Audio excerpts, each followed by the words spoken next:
Piali, Nenotoque Lilica el sol ha alcanzado su cenit y nosotros hemos llegado a la 10ª casilla de esta quinta trecena Seacatl, el Tonali, Matlacli, Ejecatl, 10, viento.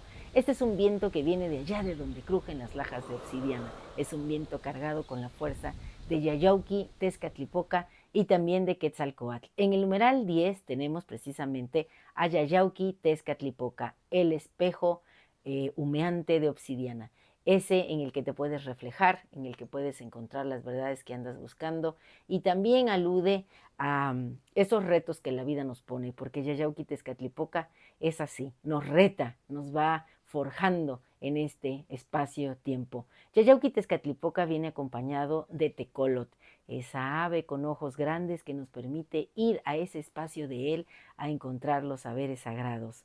Bueno, pues este viento trae como regente a Quetzalcoatl, el señor del conocimiento, el que nos ayuda a entender lo que pasa en este espacio-tiempo. Así que hoy puedes integrar, gracias a esta coordenada, tu luz con tu sombra, porque tienes a Quetzalcoatl en el signo Ejecatl y tienes a Yayauqui Tezcatlipoca en el numeral.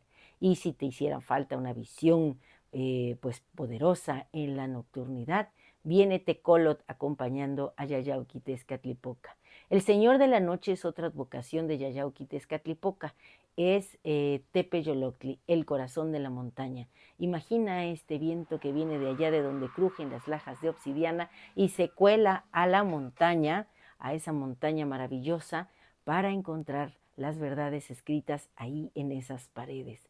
Hoy te invito a que reflexiones sobre ello diciendo: hoy yo mismo soy Matlacli Ejecatl, ese viento poderoso cargado de sabiduría que va a entrar a lo profundo de mi ser para despertarme, para que yo encuentre todos esos saberes sagrados que ando buscando, porque la luz y la divinidad me habitan. Hoy yo soy quien integra y pone en armonía esa luz y esa oscuridad, ese Quetzalcoatl y ese Yayauqui Tezcatlipoca. Un placer compartir. Recuerda, suscríbete a mi canal, dame un like y Lilica Altonac es tu casa, porque Lilica Altonac no te abandona. Nos vemos allá detrás del espejo humeante de Tezcatlipoca. Un placer compartir. ¡Timota!